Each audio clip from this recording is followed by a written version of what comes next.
Hello and welcome to a brand new video. Today we'll be talking about Sean Dyche to Palace rumours. Apparently Roy Hodgson might be leaving the club according to reports out there. Today I'm joined by Harvey to discuss all these rumours. So Harvey, let's get straight into it. Sean Dyche to Palace. But before we talk about Sean Dyche exactly to Palace, would this be the right time for Roy Hodgson to leave the club and for us to move on from Roy? He's got 1 year left in his contract. And even though the restart has been horrible, we have stayed up comfortably in the league, and that was the main objective going into the season. So I've got my own views, despite all the things I said. But what do you think about it? Personally, in my opinion, I think it is the right time for him to go now this summer.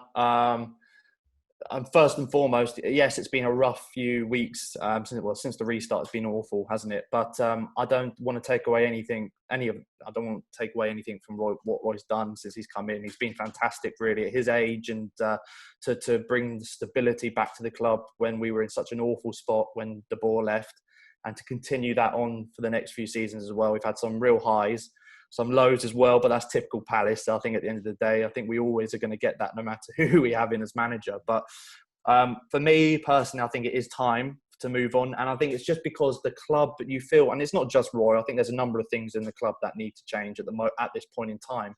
I just feel we've gone a bit stale as a team and as a club at the moment. Average age of the squad's as a reason for that. We look lack of incomings over the last few seasons, or significant incomings to add to the team. I feel like our ambition, there's a question mark over the ambition that we have at the moment. What is our aim, our focus, over the goal over the next few years? I think at the moment we're still in that just staying in the league mode, and I get that because it is so important to stay in the Premier League at the end of the day, the money and everything. But we've got to have some sort of goal, I think, or ambition. I don't know what that is at the moment. I think we are, as I mentioned already, we just feel a bit stale and a bit lost in our direction. And yes, you've got to be cautious about trying to progress too much and doing a West Brom or a Stoke and just going straight down, because they tried to change too much too soon. And to be fair, when we got De Boer in, we changed too much too soon. I think that style of play is what a lot of us were excited about, that style of play, but we had nowhere near enough signings or gave enough time for that to be implemented properly, and the change had to be made at that point. So I'm all for changing and trying to develop and trying to have that goal and ambition to not make the club stale, but got to be like drip fed in. It's got to be done in the right style, the right way, to avoid any potential relegation fears. And for me, I think that getting a new manager in would be the right step to make at this point. Yeah, the risk is always going to be huge for Palace because, as you said, staying in the league is vital. That's what we need because of all the wages that we play and all the outgoings. So it would be a massive loss if we do get relegated. But one thing to consider is there's always going to be risks. I mean, keeping Roy Hodgson is a risk in itself, because some people don't, like me, I'll be honest with you, I don't think next season is going to be as easy as it was this season based on what's been going 100%. on as of late.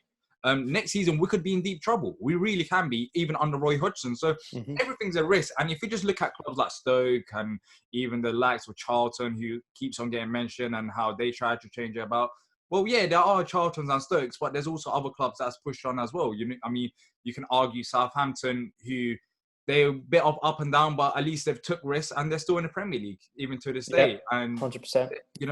I think as a football club, there's always going to be risk, because football is not easy game where if you get a right manager, you can just get a right manager, right players, and you'll be successful. It's not as easy as that. If it was, then every club will be great. But yeah, I think there's always going to be a risk. And with Roy Hodgson, I feel like another thing is the club values don't align with Roy's, because we're signing youth players. And we've seen in the past, Roy doesn't like youth. He prefers experience over youth. So right now would be the great time. But let's talk about the Sean Dyche rumours. Do you think Sean Dyche would be the right person for Palace? And would he even consider coming to Palace, considering how good Burnley have been under him and the players that they've got there as well? Yeah, I think we have briefly mentioned this before, but obviously I think he's definitely one of the names at the top of the list for people who would potentially come in to replace Roy, or who we would like as fans to see that happen. For me personally, I would definitely love to see Sean Dyche come in. I think there's a lot of similarities, I feel, between Palace and Burnley, in terms of size of the clubs. I think Burnley if you look historically, they're probably a slightly bigger club than Palace. But, you know, right at this point in time, we're very similar in the positions that we are. I think that we've got very similar squads in the sense that they've got we've obviously got the oldest squad in the league. We're aging team, but their squad, they've got a lot of experienced players in there who some would deem to be not good enough now to carry on in the Prem. But Sean Dyche is getting the best out of them. I think that is the best thing about Sean Dyche. He gets the best out of the players that he's got available to him. And I just feel, even visually from the touchline, I think that the players would respond a lot better to Sean Dyche than Roy. I think behind the scenes, there's obviously a lot of praise towards Roy and what he does and the coaching setup, doing training, and behind the scenes, apparently there's a lot of praise for Roy. But from what we as fans see on a match day, he's nowhere near consistent enough in his performances as a manager, in my opinion. I think he's far too hit and miss. And he just seems, from a visual point, to lack the authority on the touchline because of his age. I think is a big factor. And I think you compare that to Sean Dyche, and he's so vocal, so enthusiastic, wants the best out of the players constantly. And I think it would just suit not just the team and the philosophy of the team down to the ground, but the fans as well. I think that's exactly what we as fans want to see from not just the players, but the manager, is to have that driving force behind the players, not accepting anything less than 100% effort. And so there have been points this season where you feel the team haven't had 100% effort into some games. And I think that the fact that Roy hasn't been able to drive that from the touchline, I think has been a big reason for that. So I think Sean Dyche would fit the team really well. I think right tactical style, the right tactical approach for the team we have at the moment. I think he would want to spend money as well and try and have some sort of be part of a rebuild. I think that would suit him as well down to the ground. So I think it would suit both parties. Yeah, with the Sean Dyche rumours, I was talking to a Burnley fan a couple of weeks ago before our Burnley game, and I mentioned it to him, and he said that he was worried about two clubs, one of them being Everton and one of them being Palace. And the reason for Palace is how he saw it is because we've got better resources at the club. We're a London club as well, which would be appealing for Sean Dyche. So them two factors, and if a Burnley fan is saying that, then I think there's a chance. And also, this is a realistic move for Palace. Let's be honest, we're not going to go and get a top class manager. We're not going to sign like a Pochettino type of manager right now, because why would a manager of that? As much as I'd love Mourinho, it would never happen, would it? I mean, we're not doing that. Let's just forget about that. Let's be realistic with our options there. And names that's been mentioned, Garcia, previous Watford manager, I think he went to another Spanish club. Them names don't appeal me. They really don't. The names that do right now, the one and only name is Sean Dyche. And there's one negative thing about it, which Chris Hamlin from Back of the Nest, who does the podcast, he mentioned is, I want to hear your thoughts on this, is that apparently his approach can be a bit, behind the scenes can be a bit negative towards the players, especially younger players. And hear me out, because I've heard that he's not the type of manager that allows phones into dressing rooms. I'm not too sure how true these are, but this is what Hambo said to me. And, he's an old school manager. But in different ways. Do you think, when you're looking at our squad, we've got a vocal squad. We've got a squad who's lively at times. We've got Sacco, we've got Wilfried Zaha. Big social media presences as well. Yeah, exactly. So do you think that could be a problem, that side of it? Because you have to consider everything into this. Yeah, I get you. I totally get you. Obviously, there's only so much we would know about that, how much of that is true and what's not. But I'd get the reasons behind it. I think that, we've got some big personalities in the team. And I think that's always going to be something any new manager is going to have to deal with, is being able to adapt themselves to different players and different personalities, whether to put the arm around the shoulder of one player and to, stick a rocket up the arse of another player. There's different there's different approaches to different players.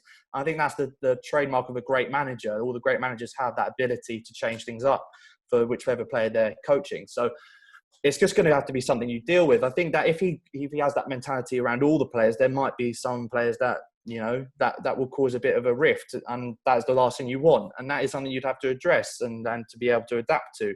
But equally, I think that is, in my opinion, that's a small thing to look at. I think the bigger picture is the way he would change performances on the pitch and how he would change tactical approaches.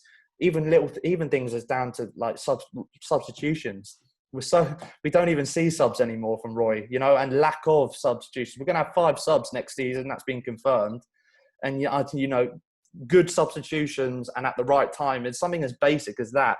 I think that there's a lot more things that are, a lot bigger things that we have to worry about than potentially upsetting a few players in the dressing room. Sorry to cut you off. The funny thing is, even next season, I can predict the substitutions and the fixture not released. I can already predict that Max may probably come on with the last 5 minutes of the game if he stays at the club. And if we can do that, then any opposition manager exactly, that's what I'm saying. To do it, aren't we? I don't think people realize how predictable we are. Forget about the lineup. Even the substitutions, like when James McCarthy and MacArthur are free and not injured, then that substitution is happening in that game. That it is happening. It doesn't matter what the scoreline is. It has happened previously. So the fact that we've become that predictable, and let's be honest, as you mentioned, Roy Hodgson, his future is not at Palace. He's going to retire sooner rather than later. He's got 1 year left in his contract. So he's not thinking about the long term. I think right now would be the perfect time for Palace to make that move and start fresh this summer, because the season is starting on September the 12th. So we've still got a bit of time, but the move needs to be made as soon as possible, because the longer you leave it, the later that the transfer dealings could be messed up, and you want to go into the season in a more comfortable pace. And the last thing you want is for when he does eventually go, if we hold it off until the end of his contract, for example, which could happen, with 1 year left, the management could easily just say, well, let his contract run out. I think if we do potentially, in a relegation battle or have a really poor season next season, the last thing you want is for Roy to go with so much hate towards him, or to have so much of the fans to be all turn against him for when he does eventually go.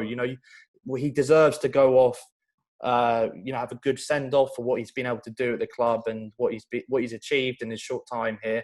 I just don't want it to turn sour. It's already starting to turn sour for fair reasons as well, and I just don't want that to happen. I think this is the right time for the club, for Roy. I think it just suits everyone down to the ground at the moment. Yeah. Well, let us know what you guys think in the comments down below. Is it time for us to move on from Roy Hodgson? I've seen many of your comments. I guess many of you would agree.